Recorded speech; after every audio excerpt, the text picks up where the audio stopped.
Говорит Киев, говорит Киев, Kievski час 8 годин. This begins the October segment of our monthly On Guard call. We have a very special On Guard call tonight. We are joined by some members of the Grey Wolves Living History group. We are going to talk about Ukraine during World War II, with particular focus on the Ukrainian insurgent army. We are also here to talk about Occupation and Rebellion, our upcoming tactical set in Ternopil Oblast in partnership with Grey Wolves.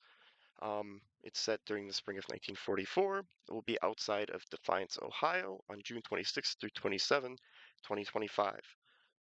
We will be opening registration for the event tonight at the end of the call.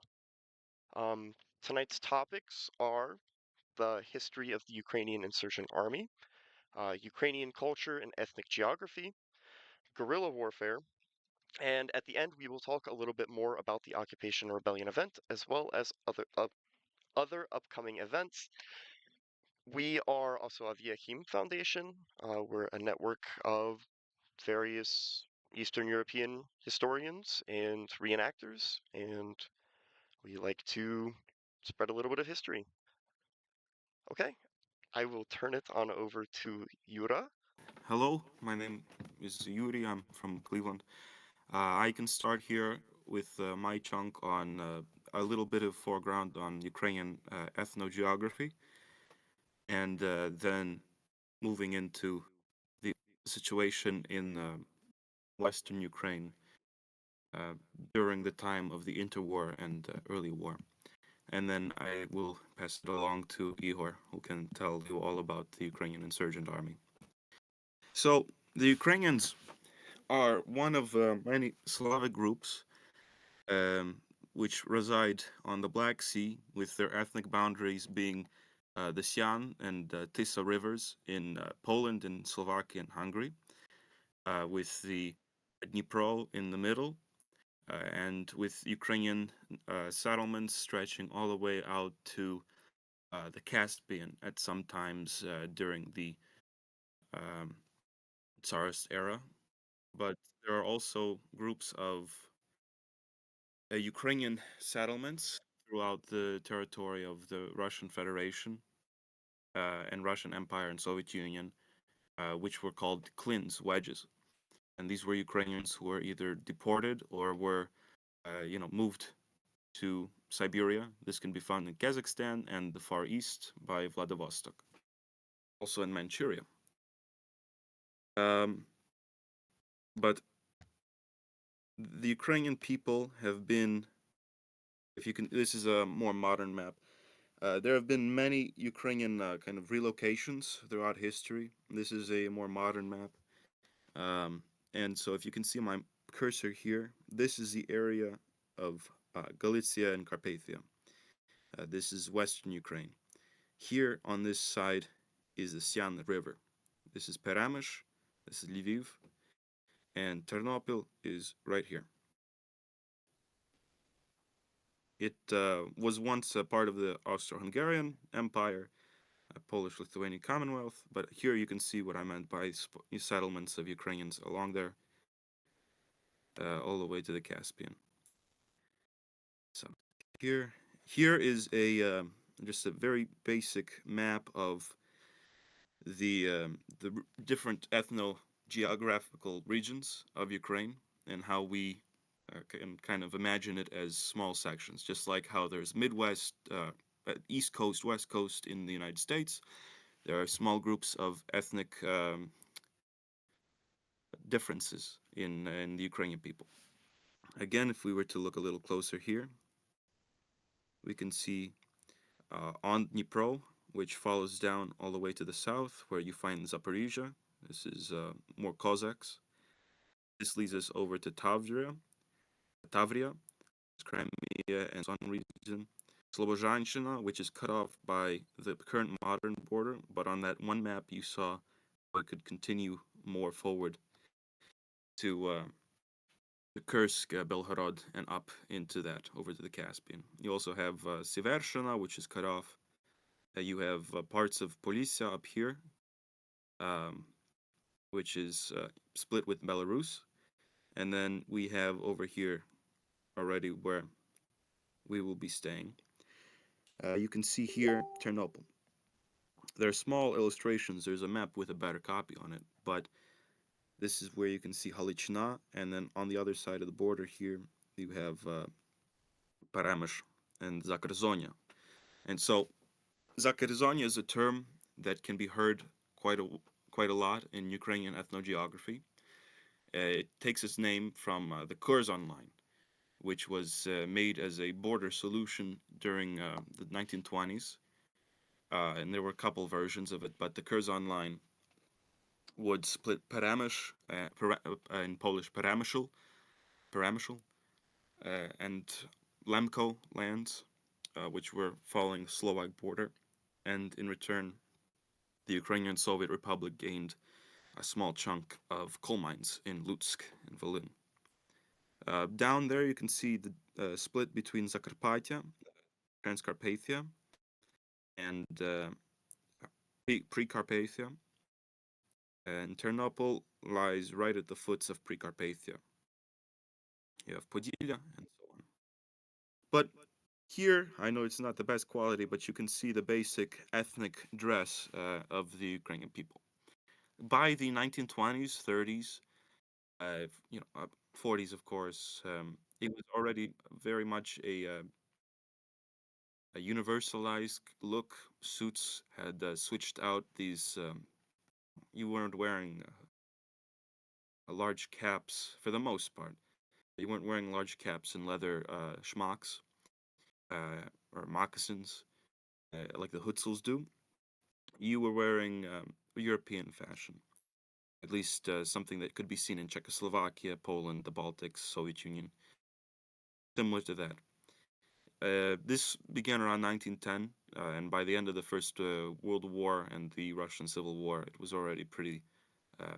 There was no ethnic dress left, and that's just how the times went. But I'm gonna scoot back up here, and you can see again Peramish, this area here, and Ternopil, these three oblasts making up Alichina. Okay, let me make sure we're on course.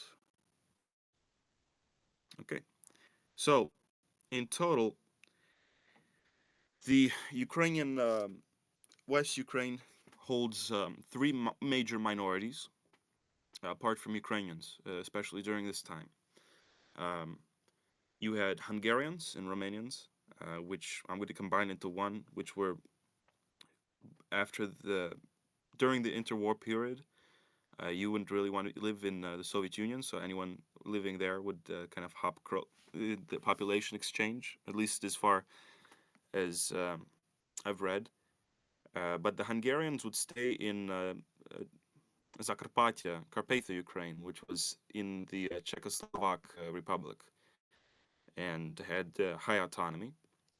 While in Poland, you had a high population of Jews, and the cities remained very much populated with Poles. Um, on ethnic maps before the First World War, you can see small pockets of pink. Actually, I can let me slide back to the map from before this regional map. You can see small pockets of pink, of green in this case, where you would have Polish landowners around cities, and they would have a strong control there. But by the end of the pacification, which we're going to get to, most Polish, especially after the end of the Second World War, by this point, to my knowledge, the Polish minority in Western Ukraine and the Ukrainian minority in Poland had kind of switched place, and that was done. That was finalized in 1947 with Operation Wisla. That's where they. That's post-war history, but it's an interesting read. Okay, if I'm ready to go, in the 18th of March in 1921, the Riga Mir, the peace talks had had split the Ukrainian ethnic territories in four. but in biggest chunks into with the Second Polish Republic taking northern Polisia, Helm, Halychina, Zakarsonia, Lemkivshina, a lot of these mountainous western Ukrainian territories, and splitting it down the middle. Ternopil falls into the Polish occupation. The rest of Ukraine was put under into the Ukrainian SSR in the Soviet Union, which is a different story.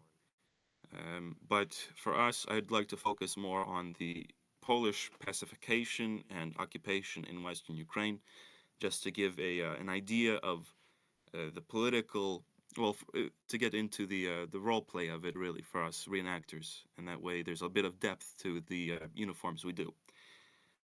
Um, so one of Wilson's points, self-determination, was put into the Polish constitution and was a term of peace agreement between Ukraine and Poland.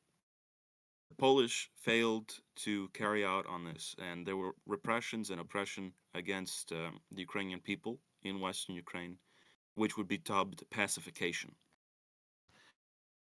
So in here you can see it's written down that almost 6 million Ukrainians in Poland were living at the time, something around 90, almost 30% of the population of the Second Polish Republic.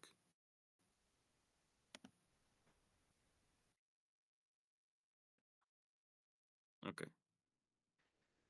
The Polish Republic was a struggling democracy, and we know the basics about uh, Pilsudski. He was a strongman autocrat who would take power until his death due to his own struggle. He was finding problems in the Polish democracy. He could be compared to Horthy in Hungary or Mannerheim in uh, in Finland as some good examples. But the same thing took, it was a common thing to occur. You had it happening in Austria, you had it happening in Lithuania, and eventually, of course, in 1933, it occurred in Germany. He was one of the first authoritarian, like paternalists, you could call it. And so, under his direction, in 1924, the, uh, the pacification of the Ukrainian people was planned out. Uh, for this time, there were Ukrainian revolutionary groups who were taking action. Large-scale uprisings occurred, um, but this also targeted against Ukrainian schools. The Ukrainian language was completely banned, and not banned, but teaching it was banned outside of kindergartens. The Ukrainian schools, which had been set up, were all liquidated. They were put down and shut down. Ukrainian sporting groups were banned. Ukrainian uh, intellectual groups were banned, and it had a very books were burned. It was to erase the cultural roots. There you can see on the photo, uh, on the left-hand side of that, you can see a portrait of Taras Shevchenko, Ukrainian poet and considered by many Ukrainians to be the father of the Ukrainian national identity.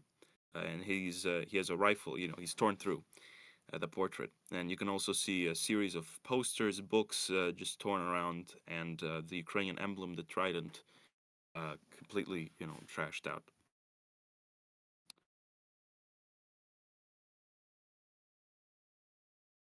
So this would lead to the 90.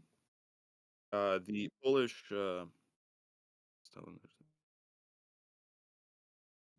the Polish authorities had terrorized about 217 um, villages, 62 homes were spalana, they were burned, um, 78 barns, 87 barns, 78 uh, rural houses, and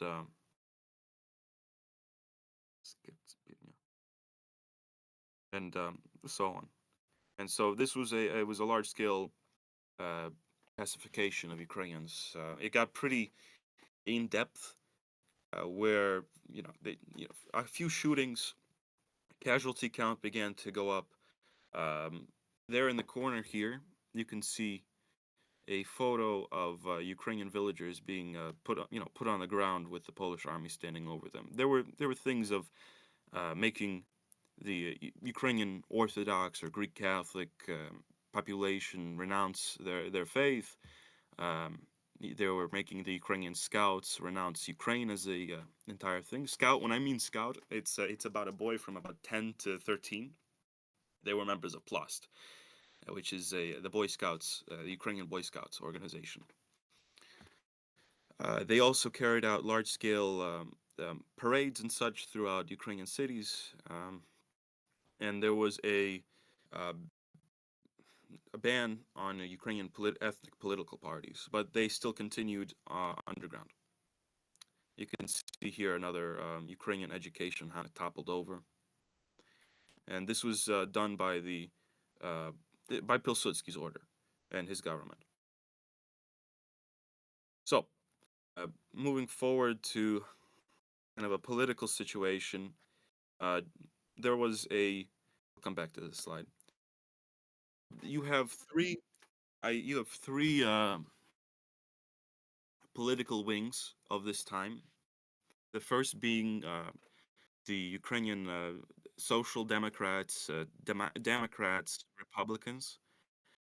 These could be said to be party members of, I think, Simon Petlura, the first Ukrainian republic's democracy in the and doing it peacefully, winning elections, winning freedoms non-violently.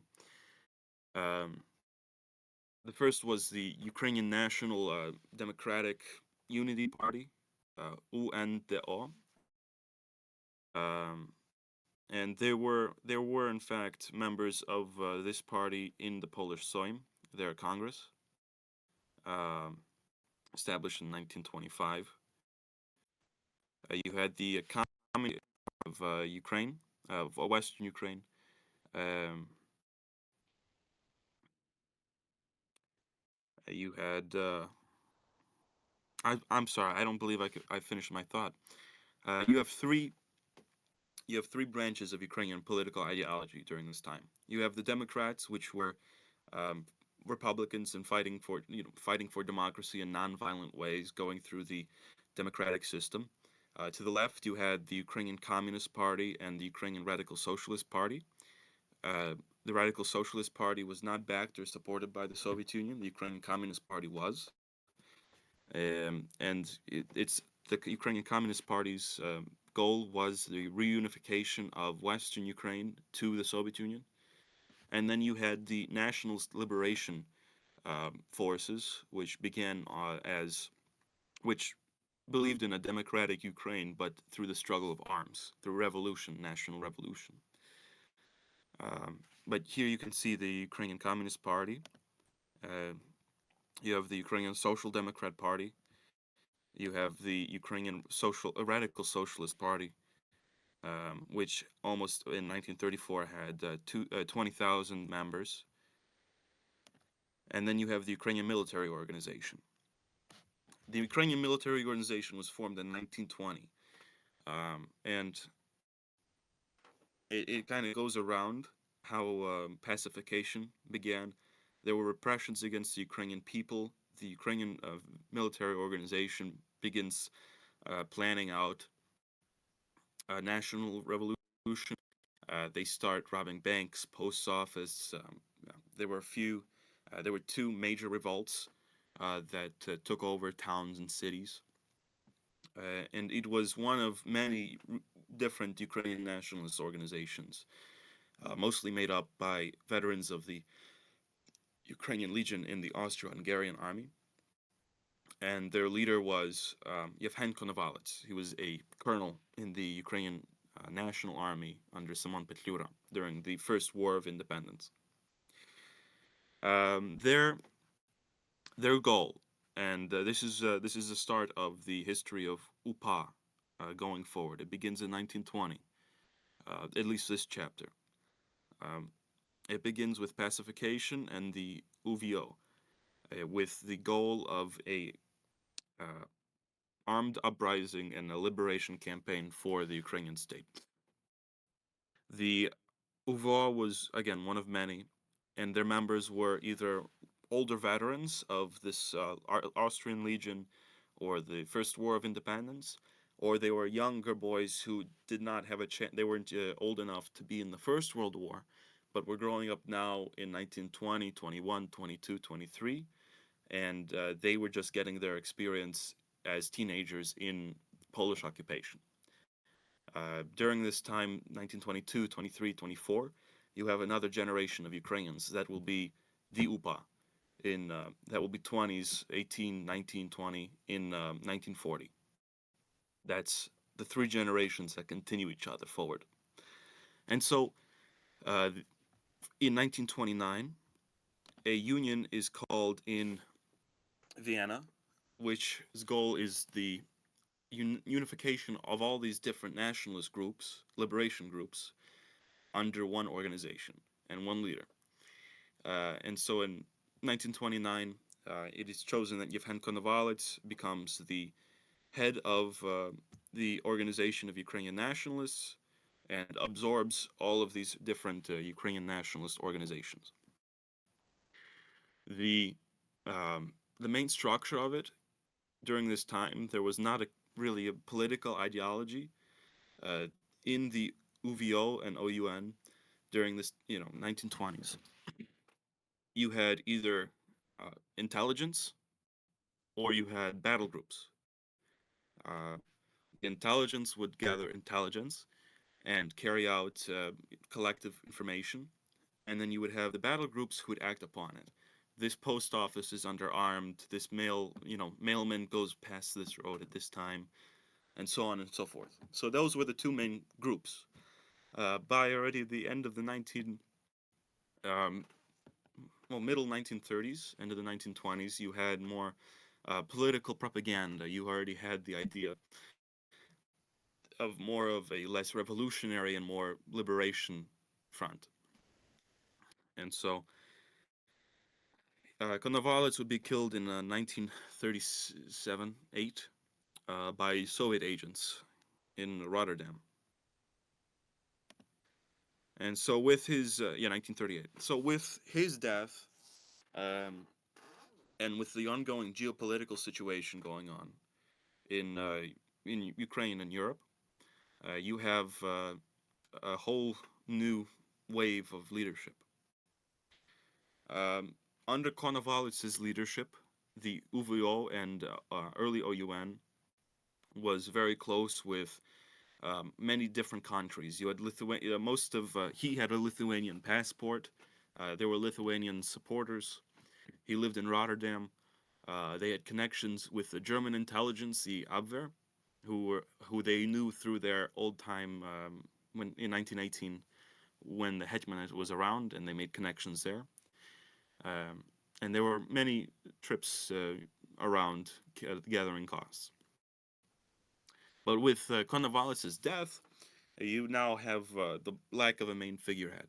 And so you have two new candidates coming out to lead the Ukrainian nationalist cause. And by this time, it was really the only cause that would moving around. You had Ukrainian Democrats that were still kicking. They were keeping cultural centers alive. You were keeping schools alive. But they weren't taking active part. The Communist Party was, pro-Soviet, and so they were only acting in that interest. But UN was now at a time where it was given the responsibility of being the voice of the Ukrainian nation because the government was not set up and did not have any power. But we'll come back to this. Um, some of the actions carried out by the OUN were assassinations of very high, ranking people in the Polish government and Soviet government. The first was the assassination of Bronislaw Peratsky, who was the Polish interior minister and aided and was aided in the pacification of the Ukrainian people. He was Pilsudski's, right hand, and he would be assassinated by Ukrainian nationalists in 1933. That same year, you would have the assassination of a Polish of the Soviet consul in Lviv, and this is where the youth and the old kind of split. Um the assassination of the Soviet consulate in Lviv, along with the assassination of Bronislav Peretsky, would be carried out on the same in the same year, and would lead to the arrest of the entirety of the organization's leadership in Western Ukraine. Not the head leadership, just the local leadership, which was headed by Stepan Bandera. And so he and his group would be arrested and sentenced first to death and then to life in prison. And this was going on in 1935 and 36. So at this time, you have the leadership running the nationalist cause from jail, and you are having autonomy now springing up in Carpatha, Ukraine, with the oncoming collapse of Czechoslovakia. And right at this time, you have the real militarization of the Rhineland and the foreground to World War II. Just to give you an average idea of how old these Ukrainians were, it was they were only about. I have the answer right here. You can see here Stepan Bandera 26, Mykola Lebed 25, 23, 30, 26, 31, 25, 28, 25, 24, 21, 27. Very, they finished college student aged. And a fun fact for the assassination of the Soviet consulate in 33, they chose a man by the name of Mykola Lemek. He was 18 years old. And the reason that they sent him to carry out the job was because under Polish law, he could not be given the death sentence. Because in the Second Polish Republic, you had to be at least 21. So by sending him, they spared him a death sentence and get the job carried out. So with that, until the beginning of the invasion, the collapse of Czechoslovakia, and Carpatha, Ukraine, being occupied by Axis Hungary. And so by this point, you really have no faith left in the Axis. They've tried it a couple times, and they just keep getting smacked down, and betrayed. That's what Bandera and his younger group, early 20s, middle 20s, 30s, begin to understand. The older generation, like Konovalitz's group, later now run by Melnik, who became the head of the Organization of Ukrainian Nationalists in 1940, 39, after the death of Konovalits, would continue to seek a passive agreement with Germany. Their ideology began to sway much heavier to it worked for us in 1918 that the Germans just came in and gave us Ukraine. Let's do it again. While the Banderites and the younger group of the organization, um, the mass amount of the membership was this, with the idea that they would betray the national revolution, and there was no way that letting any foreign power help win an independence war would benefit Ukraine. And it was fear of being slaves and all that. And so history would split them down the middle, with the Melnikites splitting from the Banderites splitting from the Melnikites in 1940. And yeah, so that is the history of the Ukrainian people, their ethnic and kind of political history that will allow you to understand why, will allow you to understand the UPA and their goals and leadership and how things tie together. At least I hope so.